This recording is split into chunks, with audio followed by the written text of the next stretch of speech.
할렐루야. 네. 이제 3일 정도 되니까 좀 친해진 것 같아요. 그죠? 네. 첫째 날은 좀 얼굴이 좀 굳어 있었거든요. 어저께 조금 약간 좀 이제 반가운 모습들을 볼 수 있었고, 오늘은 여러분들의 얼굴이 많이 이렇게 미소를 띠고 있습니다. 그래서 우리가 좀 친해졌구나. 친해지자마자 이제 헤어짐입니다. 은혜와 사랑이 많으신 하나님, 오늘 이제 셋째 날 저녁입니다. 끝까지 승리하게 하신 하나님께 감사를 드립니다. 이 자리에는 우리 동작중앙교회 귀한 성도님들, 하나님께서 믿음을 주시되 올 한 해 소멸되지 않는 충만한 믿음을 더하여 주셔서 하나님의 역사와 능력을 경험하게 하시고 곳곳에 하나님의 살아계심을 증거하게 하여 주시옵소서. 이제 부족한 종 말씀을 대언하겠습니다. 사람의 말로 하나님 나오지 않게 하시고 오직 하나님의 말씀만 온전히 증거하게 하시고, 혹여 잘못하거나 실수한 말들이 있다면 다 십자가의 은혜로 감추어 주시옵소서. 하나님께서 끝까지 은혜 주실 줄 믿고 감사하고 예수 그리스도의 이름으로 기도합나이다. 아멘.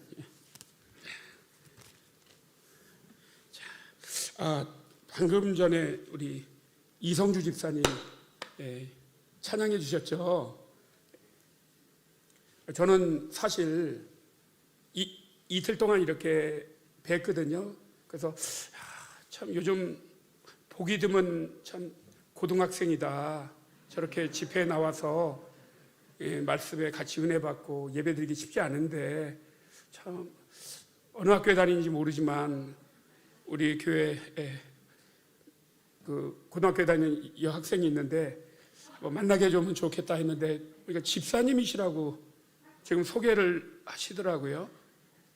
고등학생도 집사님 이렇게 직분 주나요? 교단법이 어떻게 됐는지 모르는데. 청년입니까? 청년이에요. 제가 아까 위에 당회실에서 우리 집사님하고 같이 이렇게 좀 얘기를 나누면서 우리 동작중앙교회 우리 권사님들은 대부분이 다 60대, 아니에요, 70대예요. 딱 그렇게 얘기를 하시더라고요. 그러면서 이제 느낀 게 뭐냐면, 이렇게 우리 성도님들이 젊어 보이는 비결이 뭘까? 우리 청년이 이렇게 어려 보이는 이 비결이 뭘까? 하나님의 은혜를 받아서 그러는 거구나. 늘 이렇게 찬양으로 뜨겁고 기도로 뜨겁고, 우리 이성주 집사님 하시는 일 없으면 저하고 같이 기획사 만들어서 찬양 사역자로 함께 이렇게 다녀도 좋겠다. 그런 생각. 너무너무 찬양이 아름다워서 앞에서 홀려 듣다가 지금 우리 조 목사님이 왜 안 올라오냐고 그런 소리도 다 있고 그랬습니다. 감사합니다. 자, 오늘 마지막 날, 셋째 날 함께 나눌 말씀은 마가복음 12장 28절로 34절입니다. 우리 같이 한 절씩 교독하시고 또 이 말씀을 가지고 내 이웃을 내 자신과 같이 사랑하라라는 제목으로 말씀 나누겠습니다. 마가복음 12장 28절로 34절 우리 한 절씩 교독하겠습니다. 서기관 중 한 사람이 그들이 변론하는 것을 듣고 예수께서 잘 대답하신 줄을 알고 나와 묻되 모든 계명 중에 첫째가 무엇이니까?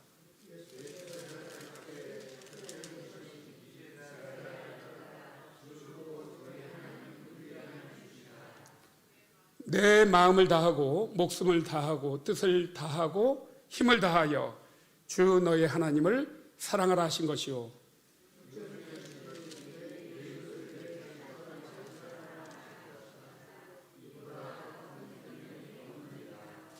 서기관이 이르되 선생님이여 옳소이다. 하나님은 한 분이시오 그 외에 다른 이가 없다 하신 말씀이 참이니이다.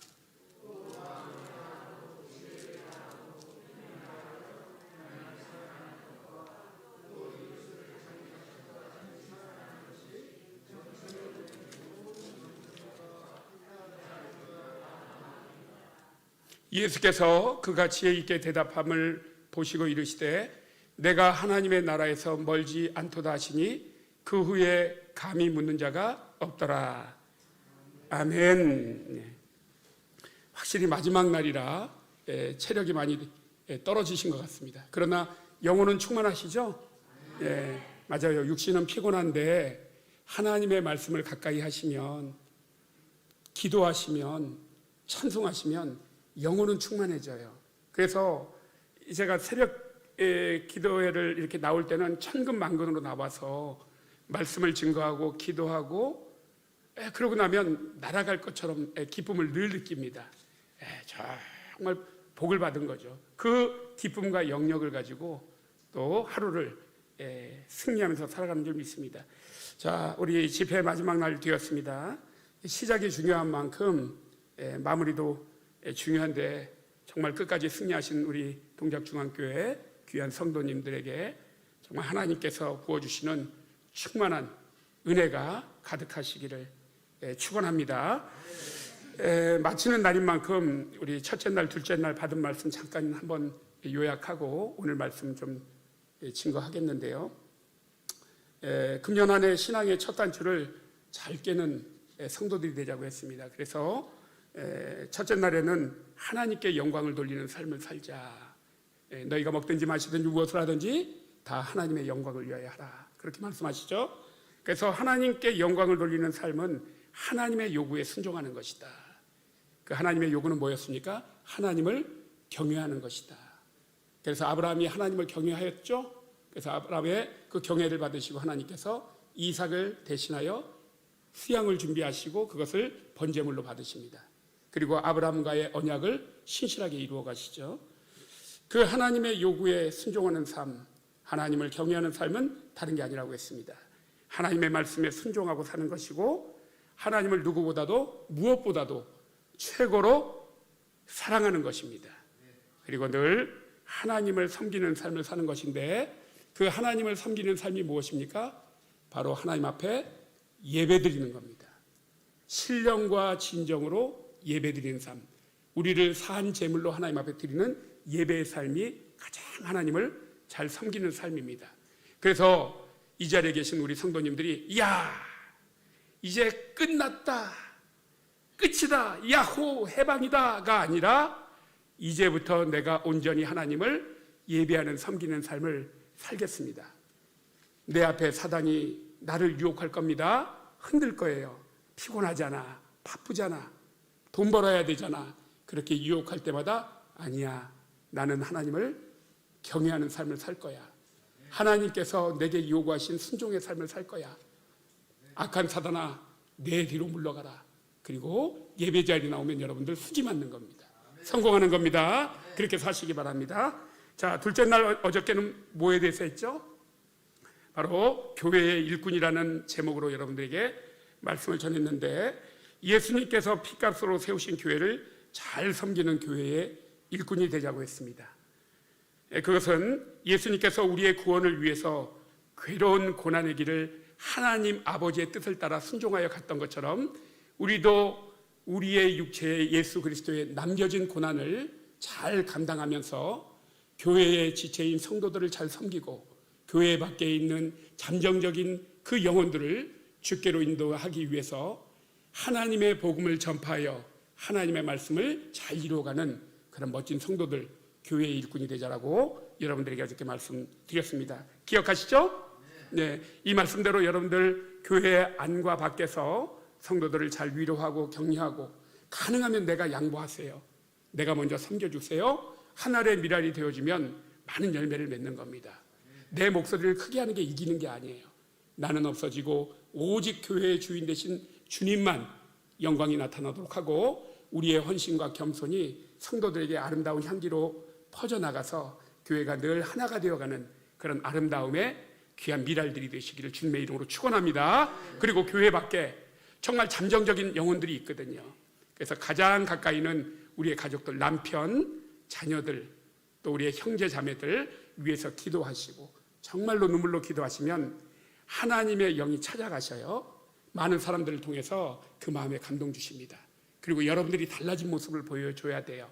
그러므로 인해서 여러분의 그 헌신과 눈물의 기도를 받으시고 하나님께서 영혼들을 인도하실 줄 믿습니다. 그래서 꼭 올해는 우리 동작중앙교회 이 빈 자리가 더 가득 채워져서 하나님께서 기뻐하시고 영광 받으시고 하늘의 상급이 풍성하게 여러분들에게 나타나시기를 주님의 이름으로 축원합니다.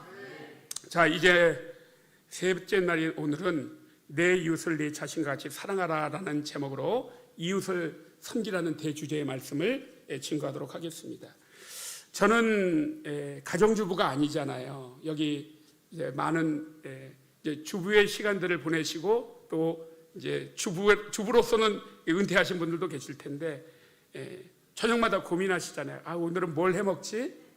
무슨 반찬을 해야 되지? 우리 남편 입도 까다로운데, 아이고 우리 아들 정말 아침에 줬던 거 저녁에 주면 먹지도 않는데. 고민되시죠? 목사님들도 똑같습니다. 뻔한 설교 아니에요. 하나님을 섬기라, 교회를 섬기라, 이웃을 섬기라. 그거 모르나요?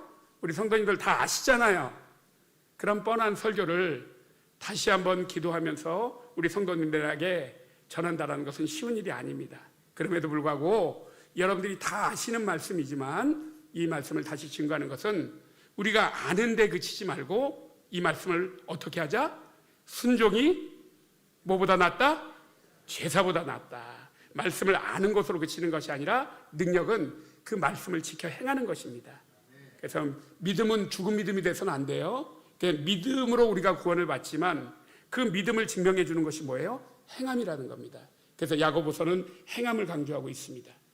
로마서는 믿음을 강조하고 있죠. 그래서 오늘 우리 동작중앙교회 성도들에게 셋째 날 우리가 내 이웃을 사랑하라는 너무나도 지당하신 하나님의 말씀을 우리가 전하고 받으려고 합니다. 왜 우리가 이웃을 섬겨야 할까? 오늘 본문은 왜 이웃을 섬기는 것이 또 우리에게 은혜가 되는지 그것을 소개해주고 있습니다. 오늘 본문 말씀은 앞서 18절에서 27절까지 예수님과 사두개인 사이에 논쟁이 벌어집니다. 부활에 대한 논쟁이 벌어져요. 사두개인들은 유대의 종교 지도자들 중에 한 파인데 그들은 부활이 없다라는 확신을 갖고 신념을 갖고 살아가는 사람들입니다. 그들과 옥신각신 논쟁이 벌어졌는데 그때마다 예수님께서 너무나도 명쾌하게 답변을 해주시는 거예요. 그것을 한 서기관이 지켜보고 있다가 예수님께 다가와서 이렇게 물었습니다. 28절에 보면 이렇게 묻습니다. 한번 보겠습니다. 서기관 중에 한 사람이 그들이 변론하는 것을 듣고 예수께서 잘 대답하신 줄을 알고 나와 묻되 모든 계명 중에 첫째가 무엇이니까 하고 서기관이 예수님께 물었습니다. 여기 서기관도 어떻게 보면 종교 지도자에 속한다고 할 수 있습니다.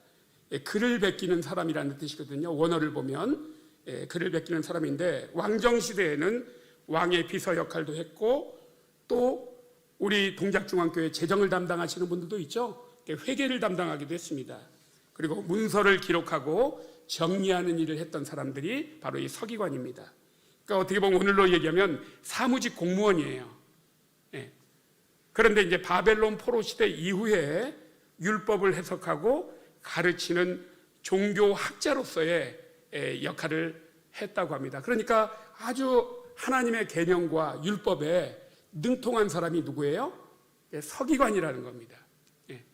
오늘로 얘기하면 신학자와 같은 그런 사람이에요. 신학자들이 얼마나 하나님의 말씀을 연구해서 신학생들에게, 목회자 후보생들에게 얼마나 잘 가르칩니까? 제가 이 말씀을 드린 것은 이 서기관이 예수님께 첫째 되는 계명이 무엇입니까? 라고 물었던 것이 몰라서 물었을까요? 알고 물었을까요?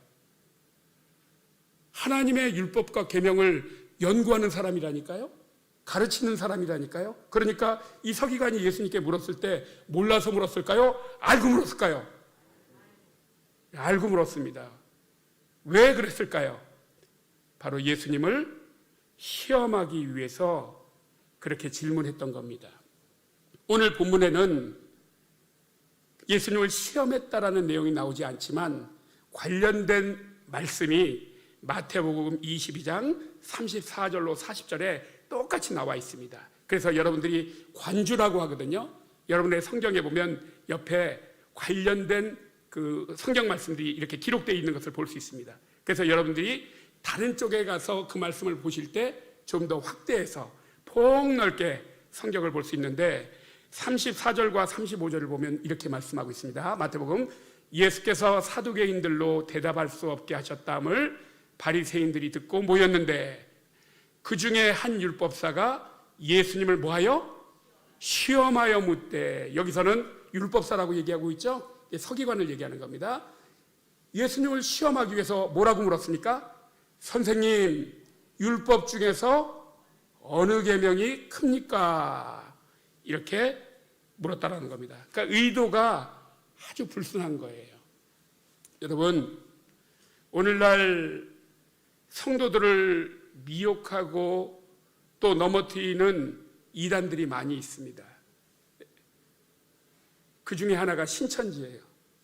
또 안상홍 증인회, 이런 데서 성경을 가지고 와서 우리 성도들을 미혹해요.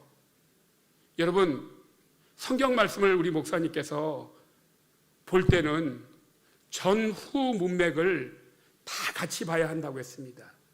또 역사적 배경도 봐야 돼요. 비유의 말씀이면 비유의 말씀대로 봐야 되고, 또 그런 상황들을 우리가 잘 파악하지 않으면 성경의 말씀이 나온다고 해서, 그 구절이 있다고 해서 그것을 그대로 고지고대로 받으면 원숭이 엉덩이는 어때요? 원숭이 엉덩이 빨갛죠. 빨가면? 사과는? 맛있으면? 바나나는? 기르면? 기차는? 빠르면? 비행기? 높으면? 원숭이는 백두산이에요. 왜 내가 틀렸어요? 이게 바로 알레고리 해석이라는 거예요. 갖다가 문자적으로 끼워 맞추는 거. 그래서 우리가 성경을 잘 배워야 되고 말씀을 잘 들어야 되는 겁니다. 그래서 하나님의 말씀을 목사님이 잘 가르칠 때 여러분들이 졸면 안 돼요. 이 자리에 보니까 조는 성도가 한 분도 없어서 동작중앙교회는 잘 될 수밖에 없겠구나. 그래서 제가 느낍니다. 그래서 이 서기관은 하나님의 율법을 너무나도 잘 알고 있었으면서도 예수님을 찾아와서 첫 번째 되는 계명이 뭡니까? 라고 예수님을 시험하여 넘어뜨리려고 했다는 것을 우리가 알 수 있습니다. 그러면 이 서기관이 예수님을 시험하는 것을 예수님은 알았을까요? 몰랐을까요? 예수님은 당연히 알죠. 왜 알까요? 하나님이시니까. 우리의 머리털까지도 다 세십니다. 저는 여러분들을 잘 몰라요. 10길 물속은 알아도 한 길 사람 속은 모른다는 속담이 있는 것처럼 모릅니다. 믿는 도끼에 발등도 찍힙니다. 그런데 우리가 그걸 잘 아셔야 돼요. 하나님은 여러분의 심정을 아셔요. 상태를 아셔요. 마음을 아셔요. 그러니까 하나님 앞에 와서 정직하시고 신실하셔야 돼요. 사람은 감출 수 있는데, 사람 앞에는 얼마든지 속일 수 있는데 하나님 앞에는 그게 통하지 않는 거예요. 그래서 아나니아와 삽비라가 어떻게 됐어요? 성령을 속였다고 했잖아요. 결국 어떻게 됩니까? 하나님의 구원에서 멀어지는 비참함을 우리가 보듯이 이곳은 하나님의 임재하심이 있는 거룩한 예배 공동체 아니에요? 하나님의 영이 충만한 것 아닙니까? 여기서는 우리가 거짓되면 안 돼요. 다 모든 것을 내려놓고 우리의 진실함으로 하나님 앞에 예배드릴 때 하나님과 교통할 수 있고 말씀이 내 심령 속에서 살아서 역사하여 우리를 변화시킬 수 있는 겁니다. 그래서 우리가 형식적으로 오면 안 돼요. 의식적으로 오면 안 돼요. 오늘 또 예배드리러 가야 돼. 안 가면 또 그냥 목사님이 왜 안 왔냐고 전화 올 거고. 그런 마음 가지고 예배 오면 우리가 은혜를 받을 수가 없어요. 그리고 왔는데 이 남편 이 양반 내가 가만 놔두나 봐라 그냥. 어저께 막 술 먹고 그냥 고주망태가 들어. 내가 이 예배만 끝나고 돌아가가지고 내가 그냥 그런 생각하고 예배드려도 안 돼요. 오로지 말씀과 하나님께 집중하는 이 예배를 드릴 때 늘 우리가 받았던 말씀이지만 그날따라 나에게 와서 꽂히는 거예요. 그리고 내 마음을 울리는 겁니다.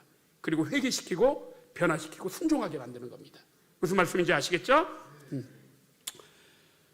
자, 예수님은 이 서기관이 자기를 시험하는 것을 잘 알고 있었습니다. 그래서 예수님께서 서기관이 묻지도 않았는데 두 번째 계명까지 말씀하십니다. 서기관은 지금 첫째 되는 계명이 뭐냐고 물었어요. 그런데 예수님은 두 번째 되는 계명을 얘기하십니다. 자, 한번 볼까요? 30절에서 31절을 보면 예수님이 이렇게 말합니다. 너의 마음을 다하고 목숨을 다하고 뜻을 다하고 힘을 다하여 주 너의 하나님을 사랑하라 하신 것이요 둘째는 이것이니. 지금 서기관은 첫 번째 계명만 물어봤습니다.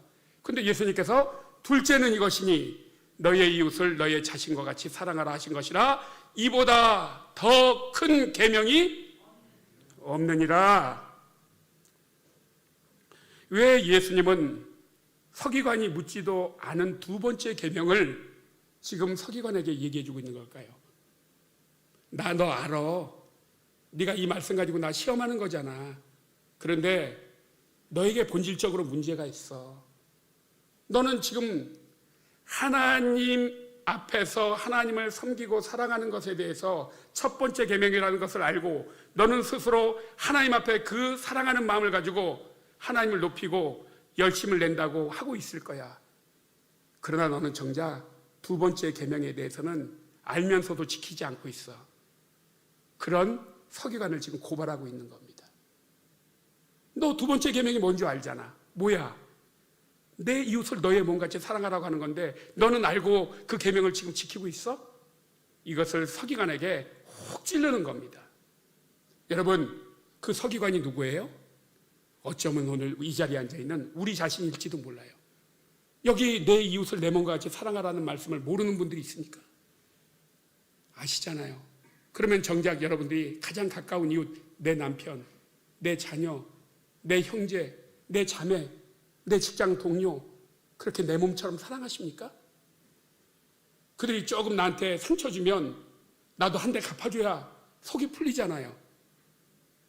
내 돈 떼어먹고 네가 어딜 가려고 그래? 꼭 받아야 직성이 풀리잖아요. 아이고 아줌마 콩나물 300원어치만 깎아달라니까 한 줄만 더 달라니까 모질게 우리 그렇게 하잖아요. 내 이웃을 내 몸같이 사랑하라고 하는데 우리의 마음이 너무 옹졸하고 좁고 내가 한 대 맞으면 두 대 때려줘야 직성이 풀리잖아요. 지금 그 서기관의 모습이 어쩌면 우리인지 몰라요. 이렇게 하나님의 교회 공동체에서는 뜨겁게 예배드리고 뜨겁게 부르짖어서 하나님 앞에 회개하면서 기도하고 찬송하면서 눈물을 흘리고 하나님의 말씀이 선포될 때 아멘 아멘 하면서 우리가 그렇게 되기를 원합니다라고 고백하면서도 정작 교회 문 밖을 나서기 시작하면 그때부터 아이고 저 김 집사 아이고 내 그럴 줄 알았어. 분쟁하고 다투고 미워하고 시기하고 그러면서 우리는 내 이웃을 내 몸같이 사랑하라는 말씀을 마치 잘 지키는 양 그런 어떻게 보면 형식적이고 외식적인 신앙생활을 하고 있는 우리의 모습을 예수님께서 고발하고 있는지도 모른다는 것을 뼈저리게 우리가 느껴야 됩니다.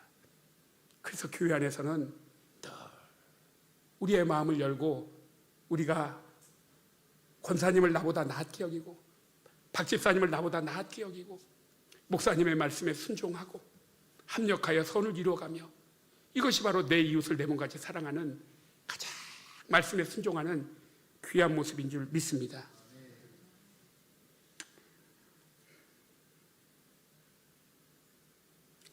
사랑하는 성도 여러분, 이렇게 서기관에게 묻지도 않은 두 번째 계명에 대해서 예수님께서 말씀하시니까 서기관이 어떤 반응을 보였을까요? 32절로 33절 보니까 서기관이 이르되 선생님이여 선생님이여 선생님이여 대답 좀 해주세요. 선생님이여 옳소이다. 모르는 게 아니잖아요. 옳소이다. 하나님은 한 분이시오 그 외에 다른 이가 없다 하신 말씀이 참이니이다. 33절도 또 마음을 다하고 지혜를 다하고 힘을 다하여 하나님을 사랑하라는 것과 또 이웃을 자기 자신과 같이 사랑하라는 것이 전체로 드리는 모든 번제물과 기타 제물보다 뭐하니다? 나으이다. 여러분 예배를 드리는 것이 얼마나 귀하고 아름다운 거예요. 하나님을 섬기는 최고의 극치잖아요. 그러나 어쩌면 내가 내 이웃을 사랑하지 않고 1000번의 예배와 10,000번의 예배를 드리는 것이 과연 하나님께서 기쁘게 받으시는 온전한 예배일까? 내가 내 이웃조차도 사랑하지 못하면서 하나님을 사랑한다고 예배 드리는 모습이 이율배반적이지는 않을까? 그것을 여러분들이 염두에 두시고 생각하시면서 예배 드려야 돼요. 내가 형제와 화해하지 못하고 내 속상한 마음으로 누구를 정죄하고 판단하고 예배 드리는 것이 과연 하나님 앞에 향기나는 산 제사일까? 우리 안에 먼저 내 이웃을 사랑하는 마음, 긍휼히 여기는 마음, 연약한 성도를 돌아보는 마음, 이런 마음이, 내 이웃을 사랑하는 마음이 있을 때에 그 예배가 하나님 앞에 신령과 진정으로 울려 퍼지는 그런 복된 예배가 될 줄 믿습니다.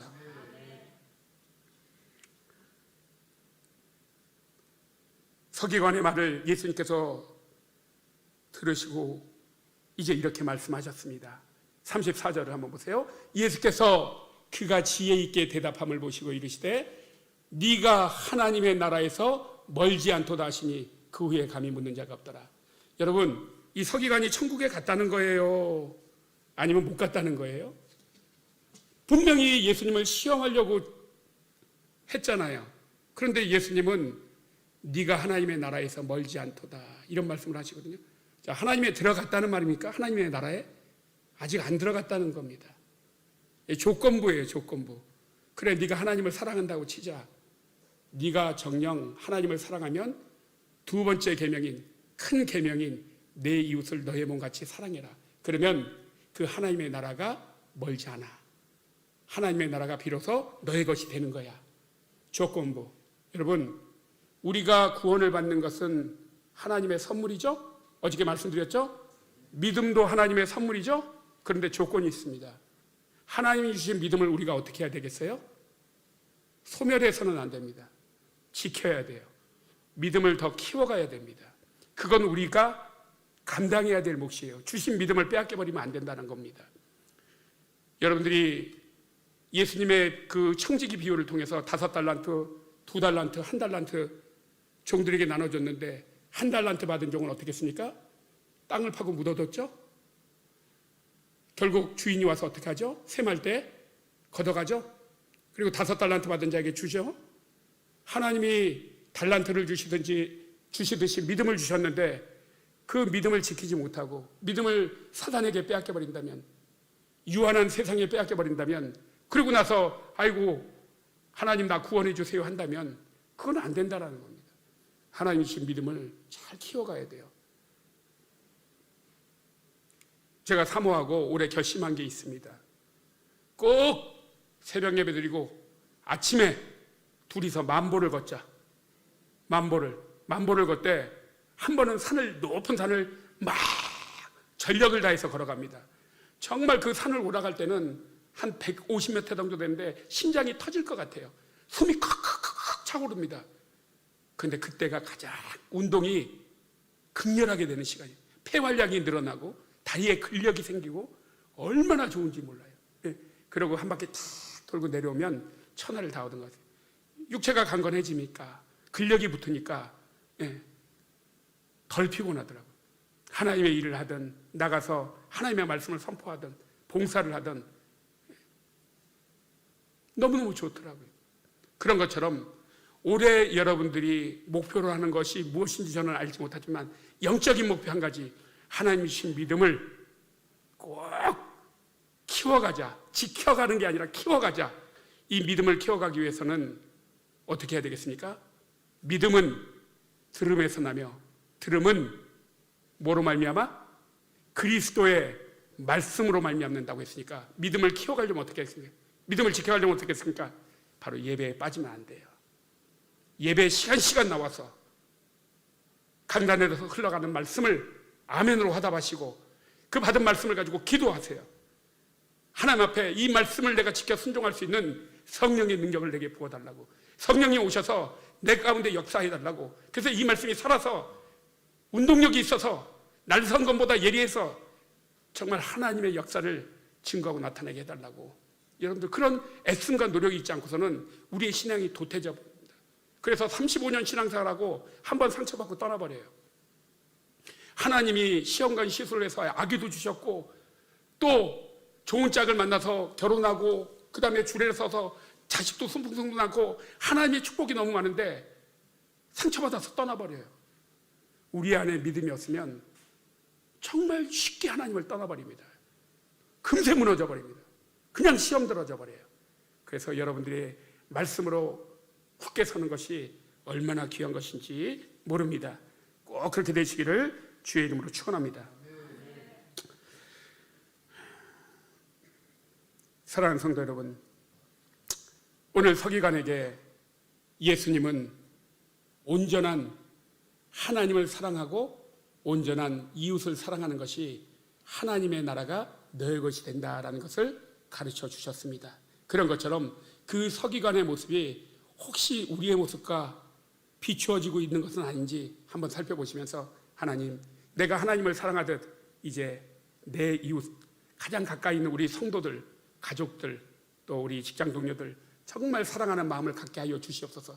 그래서 그들을 하나님께로 인도할 수 있는 믿음의 성도 되게 해달라고 기도할 수 있기를 바랍니다. 여러분, 하나님께서 말씀하신 우리의 이웃은 누굴까? 이웃이 누굴까요? 누가복음 10장 29절에 보면 이런 말씀이 있습니다. 그 사람이 자기를 옳게 보이려고 예수께 여짜오되 그러면 내 이웃이 누구입니까? 라고 한율법사가 묻습니다. 그랬더니 예수님께서 이제 한 가지 비유를 들어요. 그게 바로 여리고로 내려가다가 강도 만난 자에 대한 비유입니다. 10장 30절에 이런 말씀이 있습니다. 예수께서 대답하여 이르시되 어떤 사람이 예루살렘에서 여리고로 내려가다가 강도를 만나매. 저는 그런 생각을 했습니다. 예루살렘이 어떤 곳이죠? 하나님의 성전이 있는 곳이죠. 하나님의 임재하심이 있는 곳입니다. 그러면 오늘날 그 예루살렘은 나는 어디나 예루살렘이라고 믿지만 그 중에서도 우리가 정말 초점을 맞춰서 우리가 예루살렘을 굳이 얘기하자면 나는 우리 교회 공동체가 하나님의 신령한 동작중앙 교회 공동체가 은혜가 있는 예루살렘이라고 믿습니다. 그럼 여리고는 어디일까요? 저는 세상이라고 바라봅니다.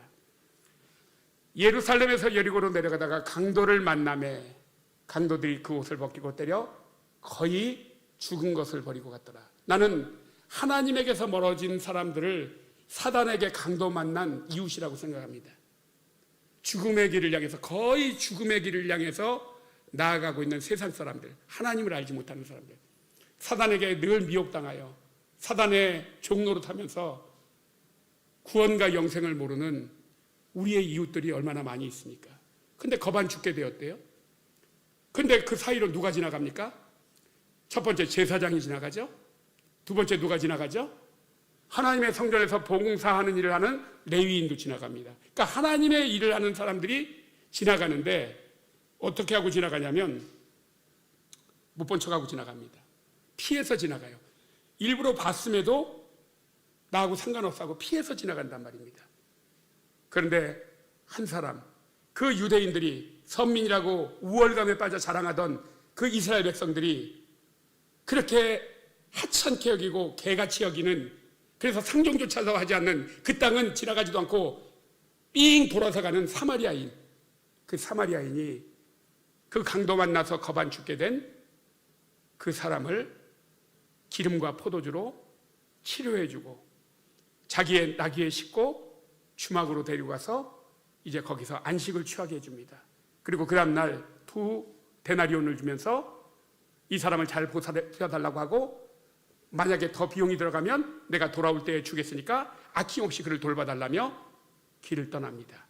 그러면서 예수님께서 뭐라고 얘기하십니까? 10장 36절과 37절에 율법사에게 이렇게 말합니다.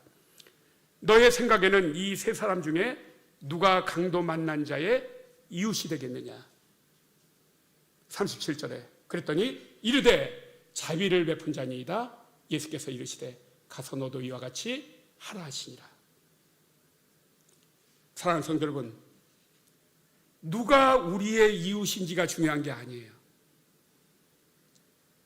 예수님께서 우리에게 말씀하시고 가르치시는 것은 먼저 이웃을 내 몸과 같이 사랑할 수 있는 성품을 우리가 갖추라는 겁니다. 누가 이웃인들 그게 무엇이 중요한 거예요? 내 안에 자비가 있어야 된다는 거예요. 긍휼한 마음이 있어야 된다는 겁니다. 누구에 대한? 죽어가는 영혼들에 대한. 그들이 우리의 이웃이에요. 그들이 강도 만난 자입니다. 요즘 세상에 물론 강도 만난 사람들도 있지만 그 강도 만난 사람들은 경찰들이 보호해주고 지켜주면 돼요. 범인 잡아다가 벌 주면 됩니다. 우리에게 있어서 강도 만난 이웃은 다른 게 아니에요. 영적으로 보셔야 돼요. 바로 사단의 종로로 타여서 거반 죽게 된 하나님을 알지 못하는 영혼들을 얘기하는 겁니다. 그렇게 믿음 없다고 하는 사마리아인, 천민이라고 하는 사마리아인이 그 강도 만난 자의 이웃이 되었건만 우리가 하나님을 믿고 하나님을 사랑하노라 하면서 하나님의 자녀라고 우리가 뽐내면서 우리에게는 하늘의 면류관이 있다고 자랑하면서 정작 내 주변에 하나님을 알지 못하고 죽어가는 그 영혼들을 우리가 못 본 척, 아이, 저 사람은 안 믿을 거야. 아유, 나한테 조롱이나 안 하면 다행이지. 복음은 부끄러운 게 아닙니다. 하나님의 능력이라 그랬어요. 우리가 때를 얻든지 못 얻든지 전해야 된다고 했습니다. 그래서 여러분들에게 말씀으로 전하라고 하지 않습니다. 삶으로 전하시는 거예요. 여러분이 자비의 포도주를 가지고 긍휼의 기름을 가지고 그들을 품어주는 거예요. 아파할 때 같이 울어주면 돼요. 밥 먹었어 하고 어깨 한번 두드려주면 되는 겁니다. 손 한번 따뜻하게 잡아주면 되는 거예요. 그들의 마음이 거기서부터 녹아지는 겁니다. 열려지는 거 아니에요. 바빠요. 가진 게 없어요. 저 사람은 안 될 거예요. 우리가 왜 그렇게 판단합니까? 왜 우리의 형편과 사정으로 그렇게 피해가려고 합니까? 그렇게 하면 평생 하나님 앞에 설 때까지 한 영혼도 전도하지 못합니다. 전도가 뭐예요? 도를 전하는 겁니다. 우리는 그냥 전하는 거예요. 오든지 말든지 전하는 겁니다. 우리가 전할 때 무르익으면 하나님이 인도하셔요. 때가 되면 하나님이 인도하신다니까. 우리가 인도하는 거 아닙니다. 하나님의 도를 전하기만 하면 돼요. 그러면 하나님의 영이 그 발걸음을 인도하십니다. 그리고 목사님의 주옥 같은 말씀을 통해서 그 심령에 이제 말씀이 들어가는 거예요. 믿음이 자라나는 겁니다. 그리고 하나님을 영적으로 보게 되는 겁니다. 그리고 영원한 안식의 나라를 꿈꾸게 되는 겁니다. 우리 사랑하는 동작중앙교회가 올해 부흥과 성장을 위해서 기도했습니다. 저도 함께 기도했습니다. 우리가 움직이지 않고 이웃을 사랑하지 않고 이웃을 향해서 감싸주지 않고 나아가서 그 영혼을 위한 긍휼한 마음을 잊지 않고 전도하지 않고 교회가 어떻게 부흥하고 성장할 수 있겠습니까? 우리의 믿음을 지키지 않고 하나님의 말씀으로 믿음을 키워가지 않고 하나님의 은혜를 구하지 않고 어떻게 그 일을 감당할 수 있겠습니까? 내 주변에 어려운 이웃들 많습니다. 그 어려운 이웃들 돌보는 분들 많아요. 우리가 그 일도 하면 좋겠지만 우리가 먼저 할 일은 영혼을 보시라는 거예요. 영적 죽음 앞에 이루고 가는 그 한 영혼을 구원하는 일에 우리가 힘쓰고 힘써야 될 줄 믿습니다. 사랑하는 성도 여러분, 마태복음 5장 13절과 14절 아마 모르는 성도들이 없을 겁니다. 너희는 세상의 소금이니 소금이 만일 그 맛을 잃으면 무엇으로 짜게 하려? 후에는 아무 쓸데없어 다만 밖에 버려져 사람에게 밟힐 뿐이니라. 너희는 세상의 빛이라. 산 위에 있는 동네가 숨기지 못할 것이요. 이게 다 무슨 말씀입니까? 소금은 맛을 내는 것이고 빛은 어둠을 밝히는 일을 하는 겁니다. 그게 누가 할 일이에요? 바로 하나님의 자녀들이, 주님의 제자들인 우리가 감당해야 될 몫인데 그것을 못하면 세상에 버려져 밟힐 뿐이라고 그렇게 말씀하고 있습니다. 우리가 빛과 소금의 역할을 감당하고 내 이웃을 내 몸같이 사랑해야 되는 가장 중요한 이유가 있습니다. 그것이 바로 마태복음 5장 16절에 나와 있는 거예요. 이같이 너희 빛이 사람 앞에 비치게 하여 그들로 너희 착한 행실을 보고 하늘에 계신 너희 아버지께 영광이 되게 해야 되지 않습니까? 우리가 첫날에 얘기했잖아요. 하나님의 영광을 위하여 우리가 사는 거라고. 하나님의 영광을 위해서 우리가 창조되었다고. 하나님이 그것 때문에 우리를 부르셨다고. 지금 우리는 어떻게 하나님의 영광을 위해서 살고 있습니까? 복음 전하는 것이 바로 하나님의 영광을 돌리는 길입니다. 그것이 내 이웃을 사랑하는 가장 귀한 일이에요. 우리가 자녀들에게 유산을 얼마나 남기고 갈까? 그것도 중요하지만 그 많은 유산을 남기고 간들 무슨 의미가 있겠습니까? 저들이 이 땅에서 편안하게 얼마 동안은 살겠지만 그 영혼이 죽음의 길로 가는데 그것이 무슨 큰 의미가 있겠습니까? 우리가 남겨줄 유산은 믿음입니다. 믿음. 우리 자녀들에게 믿음으로 복음을 전하여서 정말 하나님이 계시고 하나님의 나라가 있고 그곳에 영생이 있다는 것을 끊임없이 가르쳐야 됩니다. 전해야 됩니다.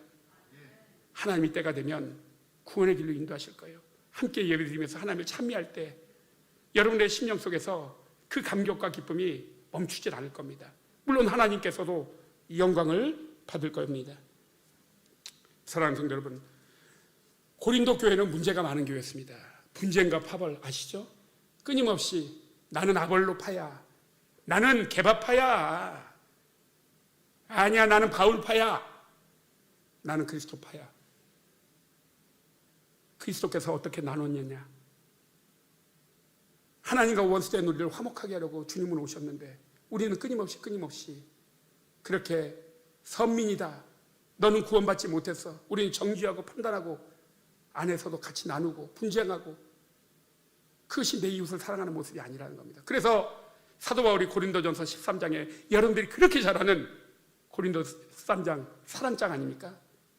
이렇게 말씀하잖아요. 1절과 2절에 보면 내가 사람의 방언은 능력 아닙니까? 천사의 말을 할지라도 사랑이 없으면 소리나는 구리와 울리는 꽹과리가 되고, 내가 예언하는 능력이 있어 모든 비밀과 모든 지식을 알고 또 산을 옮길 만한 믿음이 있을지라도 뭐가 없으면, 사랑이 없으면 내가 아무것도 아닙니다. 사랑이 우리의 머릿속에만 있어서는 안 돼요. 그것이 가슴으로 타고 와서 우리의 삶으로 증거가 되어야 하는 겁니다. 그것이 예수님의 사랑이고 하나님의 사랑이었습니다. 한 애기 엄마가 반상에 내려가려고 준비하는데 문제가 생겼습니다. 이제 갓 돌진한 애기가 새근새근 자고 있는 거예요. 얘를 깨워서 데리고 갈까? 아니면 살짝 금세 갔다가 올까? 아마 지금 자기 시작했으니까 한 4시간 정도는 잘 거야. 조용히 갔다 와야지. 그리고 내려가서 반상에 열심히 했습니다. 근데 이 엄마가 갑자기 일어나더니 막 뛰어갑니다. 사람들이 다 놀랬죠. 그런데 한 5분 있다가 아기를 데리고 내려옵니다. 우는 아기를 데리고 내려온 거예요. 엄마의 생각과 귀는 어디에가 있었어요? 사람들은 다 모여서 반상에 웅성웅성하고 있었지만 엄마는 잠자는 아기에게가 있었던 겁니다. 관심이에요, 관심. 내 관심이 어디에 있느냐 그게 보이고 그쪽으로 흘러가게 돼 있습니다. 돈에 관심이 있으면 돈 쪽으로 가고, 하나님과 재물을 겸하여 섬길 수가 없죠. 정말 내 이웃에 대한 긍휼한 마음이 있으면 나도 모르게 자꾸 그쪽으로 가지는 겁니다. 하나님의 사랑으로 살피고 싶어지는 겁니다. 내 안에 긍휼과 자비를 구하세요. 누가 내 이웃입니까가 중요한 게 아니라 내가 어떤 이웃을 만나든지 긍휼과 자비로 그를 하나님의 복음을 전할 수 있고 사랑으로 하나님의 안식의 나라로 인도할 수 있는 믿음과 능력이 있기를 먼저 간절히 구하는 우리 동작중앙교회 성도들 되시기를 주님의 이름으로 축원합니다. 사랑하는 성도 여러분, 이제 여러분들이 3일 동안 말씀을 받았습니다. 하나님을 섬기고 교회를 섬기고 이웃을 섬기라는 이 말씀이 그냥 귓전에만 왔다가 사라지는 그런 것이 아니라 올 한 해 목표를 세우시기 바랍니다. 내가 어떻게 하나님을 섬길 것인가, 교회를 섬길 것인가, 이웃을 섬길 것인가, 아주 간단 명료하면 좋습니다. 그리고 그것을 놓고 매일 기도하시기 바랍니다. 그리고 하나님, 이 모든 섬김에 대한 것들을 행할 수 있도록 저에게 은혜 주시고 감당할 수 있는 능력 주시옵소서. 그럴 때 하나님께서 여러분들에게 감당할 수 있는 능력을 주실 줄 믿습니다. 이제 여러분들에게 짧게 간증 하나 하고 제가 마치겠습니다. 저희 교회의 대부분은 제가 전도했습니다. 제가 잘났다고 하는 게 아니라 이 전도의 방식이, 인도의 방식이 다 섬김이었습니다. 제가 어저께도 말씀드렸던 것처럼 같이 제주도 여행 가고, 일본 여행 가고, 대만 여행 가고, 강원도 여행 가고, 짜장면집 가서 짜장면 먹고, 커피집 가서 차 마시고, 그게 제 전도의 방식이었습니다. 그렇게 한 번, 두 번, 한 달, 두 달, 1년, 2년 그러면서 마음이 열려지고 교회에 오셔서 하나님의 말씀을 배웠습니다. 하나님이 누구신지, 성령님이 누구신지, 예수님이 누구신지, 교회가 뭔지, 믿음이 뭔지, 구원이 뭔지, 회개가 뭔지, 그렇게 하나님의 말씀을 한 가지 한 가지 배워가면서 하나님의 살아계심을 경험하면서 지금은 집사가 됐고 또 교회에 헌신하고 11조로부터 모든 예물들 하나님 앞에 온전히 드리고 교회 일꾼으로 잘 자라가는 모습들을 보고 있습니다. 제가 이런 섬김의 사역, 나눔의 사역들을 하게 된 계기가 있습니다. 지금은 고인이 되었지만 저희와 한 그 빌라에 살던 가장이 있었습니다. 그분이 건강하신 분이었는데 어느 날부터는 이제 몸에 근육이 자꾸 빠지는 거예요. 루게릭 비슷하게 그렇게 됐습니다. 그래서 그분이 결국 이제 가장으로서의 역할을 못하고 집에서 있고, 그 부인이 하루에 3탕을 띱니다. 새벽에 신문을 돌리고 다시 아침에 대형병원 식당에 가서 일을 하고 그다음에 저녁에 석간신문을 돌리면서 가장 역할을 했습니다. 그러면서 이 가장이 삶이 무너진 거예요. 마음이 무너진 겁니다. 내가 이 가정에 짐이 되는구나. 내가 아내에게 큰 짐이 되는구나. 자괴감에 빠졌습니다. 우울감에 빠졌어요. 그런 가운데 제가 찾아가게 됐습니다. 가서 얘기를 들어주면서 같이 공감해주고 끄덕였습니다.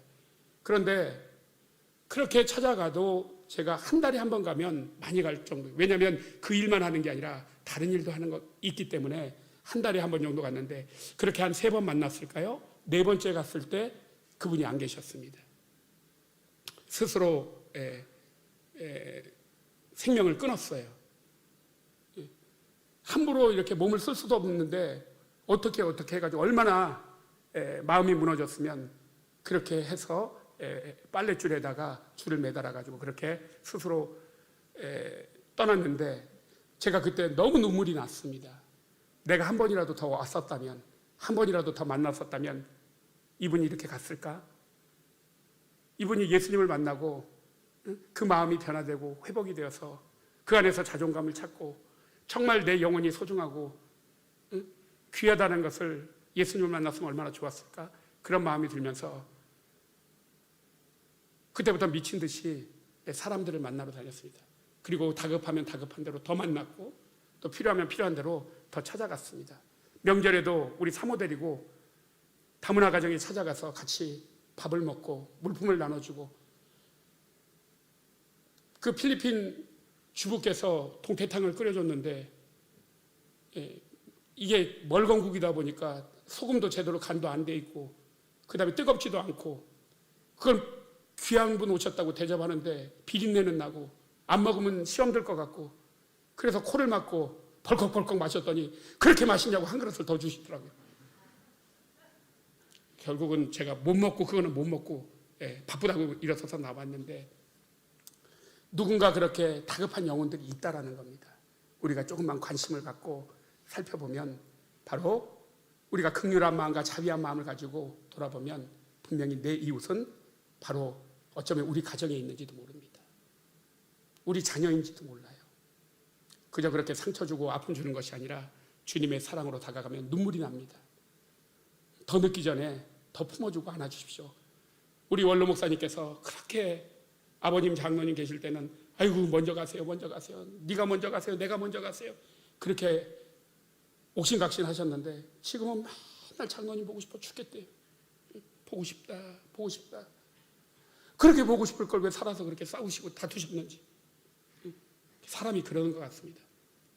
그래서 우리가 더 늦기 전에 내 이웃의 영혼을 구원하는 일에 최선을 다하는 것이 하나님이 우리에게 맡기신 사랑이라는 것을 꼭 기억하시면서 그 사명을 잘 감당하는 우리 사랑하는 동작중앙교회 성도들 되기를 마지막 셋째 날 이 저녁에 여러분들에게 말씀을 드리고 마치도록 그렇게 하겠습니다. 기도하겠습니다. 은혜와 사랑이 많으신 하나님, 감사합니다. 연말이 되고 또 무슨 때가 되면 복지관에서, 큰 기업에서 옹기종기 모여가서 우리가 어려운 이웃을 돕는다고 일들을 합니다. 그런 형식적인 이웃을 돕는 것이 아니라 정말 그 영혼에 대한 긍휼한 마음이 있어서 하나님 주신 자비의 마음으로 끊임없이 다가가 상처난 마음을 위로하여 주시고 또 아픈 마음을 닦아주게 하시며 하나님의 넘치는 소망을 심어줄 수 있는 우리 동작중앙교회 성도들 되게 하여 주시옵소서. 그것이 진정한 내 이웃을 사랑하는 것인 줄 믿습니다. 우리가 가진 것이 없어도 좋습니다. 가서 손 한번 잡아주면, 이야기 한번 들어주면, 그것이 맛있는 뷔페 음식을 사주는 것보다도, 비싼 회를 사주는 것보다도 더 마음을 감동시키고 그 심령을 회복시키는 귀한 일이라는 것을 잊지 않게 하여 주셔서 작심삼일하지 말고 이제 모두가 한 사람 한 사람씩 이제 그 영혼을 품고 기도하여서 올해는 하나님이 기뻐하시는 그 영혼의 열매를 회복시킬 수 있도록 하나님의 구원을 바라보게 할 수 있도록 귀한 사명을 우리 동작중앙교회 모든 성도들이 감당하게 하여 주시옵소서. 예수님의 이름으로 기도합나이다. 아멘.